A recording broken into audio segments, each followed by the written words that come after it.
네, 90페이지 전선로 하겠습니다. 네, 전선로는 전선이 지나는 길입니다. 전선이 지나는 길인데 여기서도 하고 전기설비 기술 기준 및 판단 기준에서도 전선로가 있습니다. 전선로에 대한 간략한 개념을 보면은 원래 우리가 송전에서 철탑을 얘기를 하는데 철탑에는 지선이라는 걸 쓰지 않아요. 뭐 우리가 동네도 있을 겁니다. 뭐 전봇대가 넘어지지 말라고 이렇게 지지하는 선 있죠. 요거 지선이죠, 지선. 요게 없고요. 그 다음에 전선에 보면은 우리가 여기에 검게 생긴 이런 거 있죠. 전선 이렇게 지나갑니다. 이렇게. 이것이 하나의 전선로인데 가장 중요한 전선 그 다음에 전선을 지지하는 애자, 전선 지지하는 애자, 그 다음에 요게 뭐다? 전선을 지지하는 지지물, 전봇대죠. 요놈이 뭐? 지지하는 선에서 지선입니다. 지선. 그래서 우리가 송전인데, 송전은 철탑을 보통 사용하는데, 이렇게 전봇대라고 봤을 때, 전선로를 구성하는 4요소가 첫 번째 전선, 그 다음에 애자, 지지물, 지선, 요렇게 구성되어 있고요. 그리고 첫 번째 90페이지 1번 전선입니다. 얘는 구조에 따라서 단선이 있고 연선이 있습니다. 단선 한 가닥짜리, 연선은 여러 가닥짜리라는 거고요. 그 다음에 구성 재료는 구성 전선에 단선에 연선이 지나갔다면 뭐 이제 구성이 우리가 보통 전선 재료 사용하는 것이 뭐가 있냐면 구리와 알루미늄입니다. 구리와 알루미늄. 네. 그래서 전선 재료 중에서 그래서요 구리를 쓴 것이 경동이 있고요. 그 다음에 연동이 있고, 그 다음에 알루미늄, AL인데 알루미늄입니다. 알루미늄. 네. 이렇게 되어 있습니다. 그럼 전선 재료에서 경동은 딱딱한 선, 연동은 연한 선, 딱딱하다, 연하다, 이런 거죠. 무른 선이고, 알루미늄 선은 알루미늄으로 된 거예요. 알루미늄으로 된 거. 얘들은 왜 그러냐면 이런 거요. 우리가 얘들은 구리는 좋아요. 구리가 좋습니다. 그래서 구리를 다 쓰면 좋은데 일단 구리는 그런 곳 있죠. 황이 있는 부분 있죠. 황에 구리가 뭐 부식이 됩니다. 그래서 황이 있는 부분은 알루미늄을 쓰고요. 알루미늄은 염분에 부식이 돼요. 그래서 염분 바닷가에는 또 구리를 써야 됩니다. 그래서 구리와 알루미늄이 적절하게 사용되는 겁니다. 네. 그리고 이도라는 게 있습니다. 이도, 전선에서 이도 보세요. 전봇대가 이렇게 있습니다. 전봇대 이렇게 있는데 우리가 전선에 보세요. 이렇게 팽팽하게 당깁니다. 우리 전선 구리 값이 얼마예요? 엄청 비싸죠.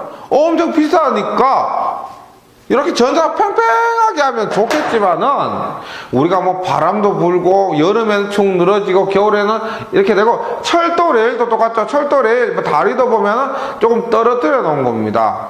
맞죠? 그래서 이렇게 전선 실제로는 이렇게 전선이 늘어져 있죠. 맞죠? 팽팽하게 되어 있지 않습니다. 이 간격을 우리가 딥, 한국말로 이도라는 거예요. 이도. 예. 이렇게 늘어진 정도를 이도라고 합니다. 이도. 이도는 8t분의 W에서 제곱이란 공식을 본문 가서 하시면 되고요.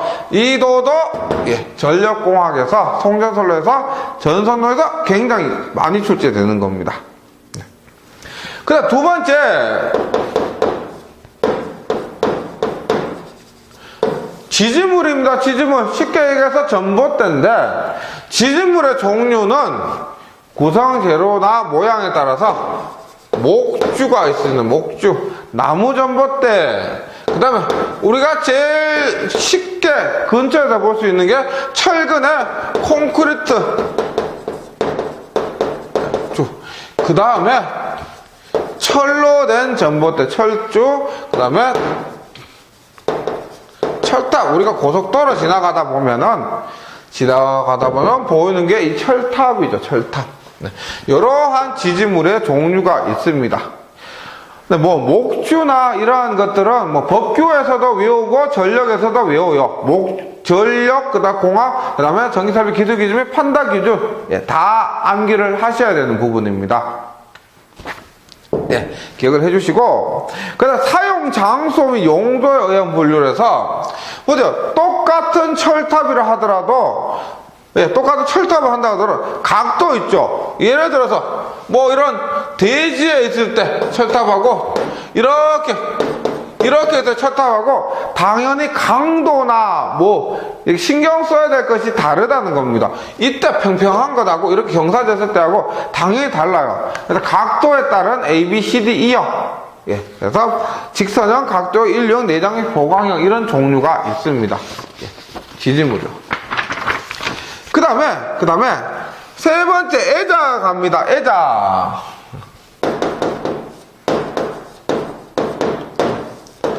애자는 우리가 전봇대 뭐 지금 공부하시면 이렇게 나가보세요. 전봇대 이렇게 생겼죠. 이렇게 생겼습니다. 옆으로 봤을 때 이렇게 되는데 전선 이렇게 생겼대요. 검게 생긴 이런 거 있죠. 이렇게 해서 전선을 이렇게 묶어 넣습니다. 여기도 이렇게 했는데 묶어 놓은 거죠. 애자가 뭐다? 애자는 전선과 지지물 사이를 절연입니다. 전기가 통하지 않도록 절연시켜 주는 거예요. 근데 이 애자 종류가 너무 많습니다. 뭐 LP 애자, 라인포트 애자, 뭐 핀 애자, 뭐 가지 애자, 뭐 굉장히 많은데 우리가 보통 송전솔로 해서 얘기할 때는 현수 애자라는 거 있어요. 현수 애자는 뭐냐면, 예. 아이고, 이건 LP 애자고요. 뭐 이렇게.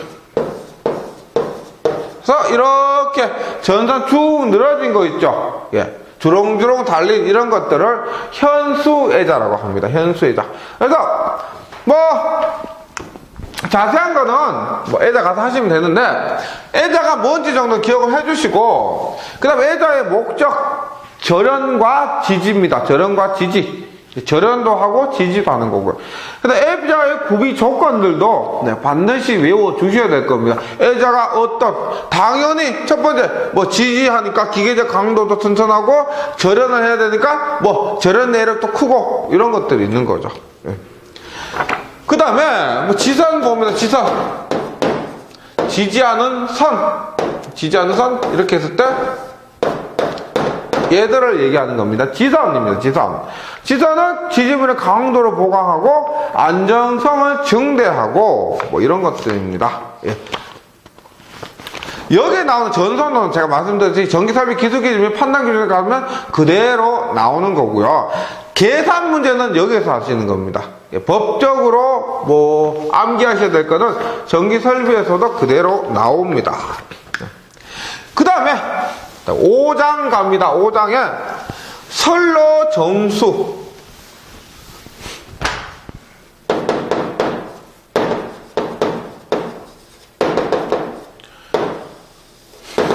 예. 선로에 정수가 있다는 겁니다. 보세요. 어떤 거냐면, 뭐 기초적인 부분을 뭐 자기학이나 이런 것에서 하면 좋은데요. 선로 정수를 얘기할 때 개념이 이렇습니다. 선로 정수는 우리가 전선로를 얘기했을 때 이렇게 갑니다. 애자도 있고요. 그러면 보세요. 얘가 전선인데 아무리 좋은 굴이라 하더라도 그게 저항을 갖고 있습니다. 저항을요. 그리고 전류가 흐르죠. 전선 전류가 흐르면 코일이 자기장이 발생합니다. 따라서 우리가 전선이지만 이 전선을 전기적으로 나타내면 하나의 저항과 하나의 코일로 나타낸다는 겁니다. 왜? 구리에는 저항이 있고, 그 다음에 여기 전류가 흐르기 때문에 자속이 발생하는 코일이 되는 거예요. 그 다음에 전선과 대지 사이에 정전 용량이 또 발생합니다. 전선, 저항과 인덕턴스가 있는데 전선과 대지 사이 정전 용량이 또 존재를 하고, 그 다음에 애자 등에 의한 컨덕턴스가 이렇게 존재를 하게 돼요. 뭐냐면 전기를 흘려주죠. 전기를 흘려주는데 그 흘려주는 것으로 끝나면 좋겠는데 그것을 어떻게 전기회로로 전선로가 이렇게 전기회로로 바뀌더라는 겁니다. 그래서 우리가 선로정수라는 것, 제목 선로정수는 뭐다? 내가 전기를 보내는 전선로에는 선로정수 R값, L값, C값, G, 컨덕턴스 값이 다 존재하더라는 겁니다. 선로정수라고 뭘 말하냐면 이 RLCG를 얘기하는 거예요. 선로에 있는 정수. 왜? RLCG입니다. 근데 우리가 선로정수를 계산을 할 때 이런 게 있습니다. 이런 거. 뭐 자세한 건 본문에서 하시는데 보세요. 이게 전선이 있어요. 이 전선이 있습니다. 이 전선 사이의 간격이 D죠. D입니다. 쉽죠? 그러면 전선이 이렇게 있어요. 이렇게. 두 가닥 사이 전선 간격 D인데 이 세 가닥 사이 보세요. 얘가 D고 얘도 D고 얘는 어떻게 돼요? 마냥 ED가 됩니다.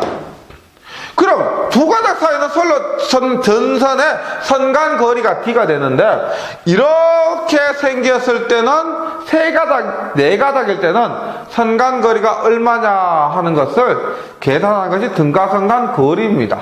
등가선간 거리.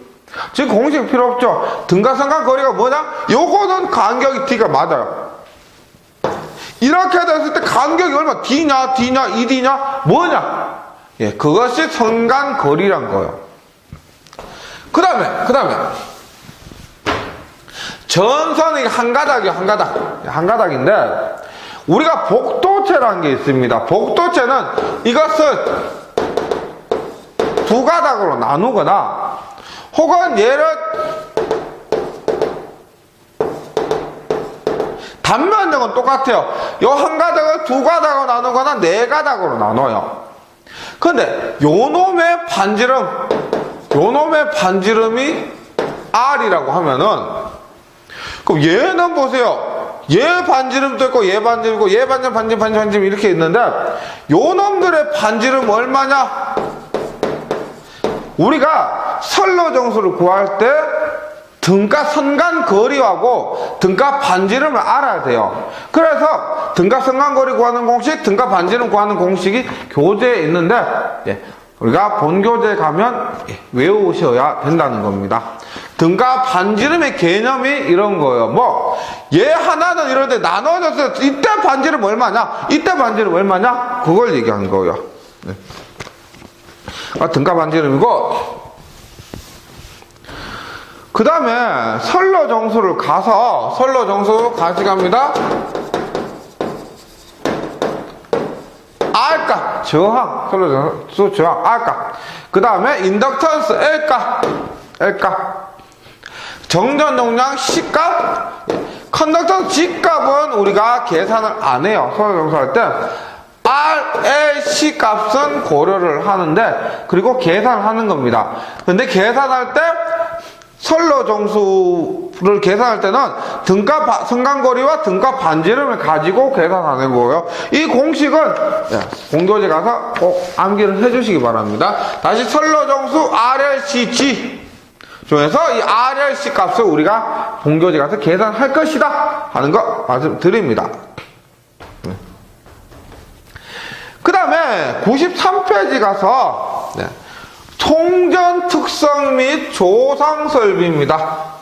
이 부분은 전력에서도 중요하고 그 다음에 실기에서도 굉장히 많이 나오는 거예요. 정말 많이 나오는 부분이 이 부분입니다. 우리가 송전 특성인데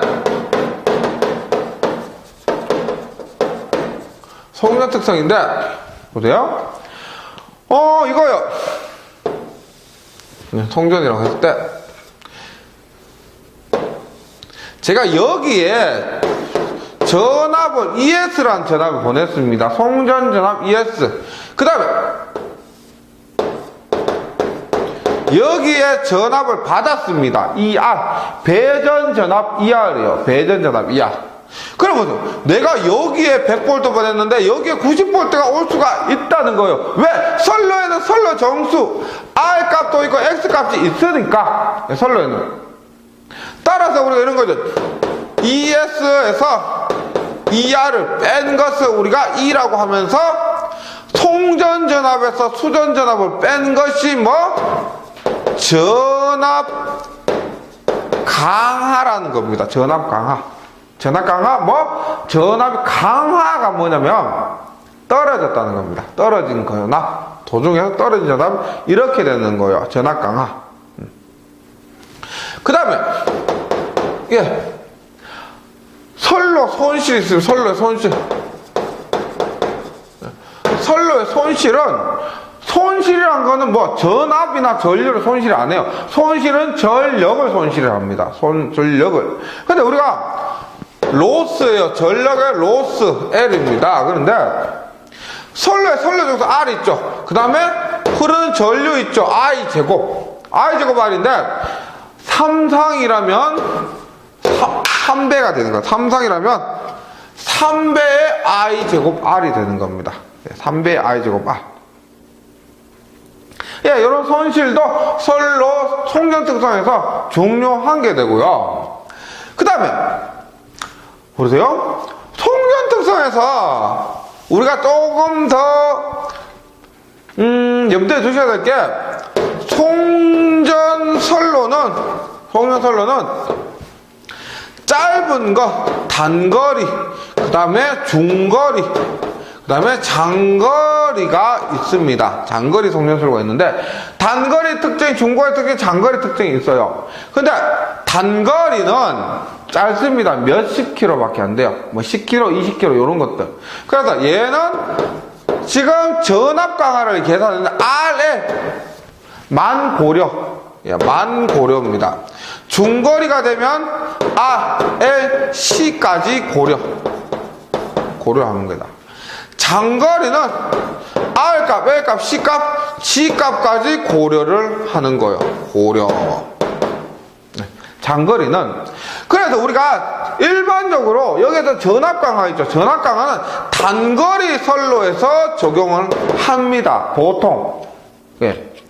중거리 선로에서는 우리가 송전 특성을 하기 위해서 뭘 얘기하느냐? 회로 시간에 한 4단자 정수를 얘기를 합니다. 중거리에서는 회로 시간에 얘기한 4단자 정수. 요놈을 얘기하는 거예요. 예. 그래서 중거리 송전 선로, 요거는 회로 이런 기초 시간에 했기 때문에 넘어가고요. 그 장거리는 뭘 얘기하느냐? 장거리의 특징을 얘기할 때는 우리가 Z0라고 하는 특성 임피던스를 얘기합니다. 특성 임피던스. 장거리에서 엄청 길죠? 몇백 킬로. 말이 몇백 킬로지?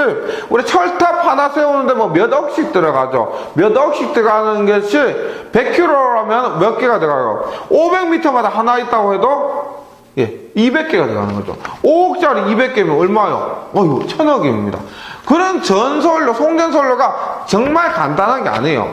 그래서 장거리 송전선로는 너무 길어요. 너무 길어서 저기에는 전압 강화나 이런 것들보다 장거리에서 대표 임피던스, 특성 임피던스, 고유 임피던스, 파동 임피던스 이런 특성 임피던스를 중심으로 얘기를 하고 그 다음에 전파 정수, 입력에서 출력까지 전파 특성이 어떻게 되느냐, 크기가 얼마나 변하고 위상이 얼마나 변하느냐, 그러한 특징을 보는 것이 장거리 송전선로입니다.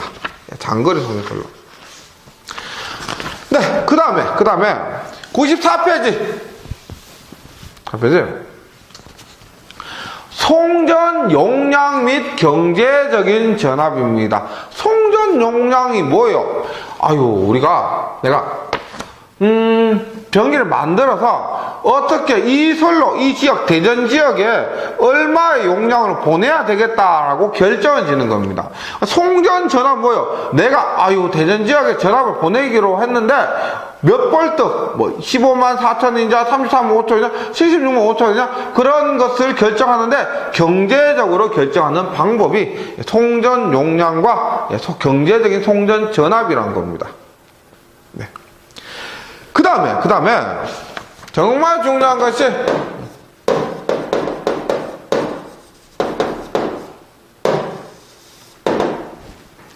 조상설비입니다. 조상설비.